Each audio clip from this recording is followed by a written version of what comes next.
Kryetari i Partisë Demokratike Sali Berisha gjatë një takimi me demokratët u pyet se kur do e dorëzoj stafetën. Doktor, kaq e vështirë është të dorëzosh stafetën, ishte pyetja e një demokrati për të cilin Berisha e pati një përgjigje. Ai tha se pasardhësi i tij nuk do të jetë kur djali apo vajza, por lideri i Partisë Demokratike do të zgjidhet nga vetë demokratët. Pyetje nga qytetari. Kaq e vështirë është të dorëzohet stafeta, doktor? Se pse jeni një person që keni dhënë prova në 2013 si një burrshteti e ke dorëzuar, por kam dyshimin se ke frikë se mos vjen ndonjë lul tjetër, edhe për këtë ke arsye.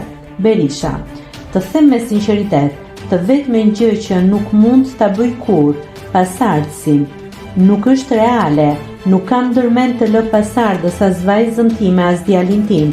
Pasardhësin ju a lë ju, do ta zgjidhni ju atë që do të besoni më shumë.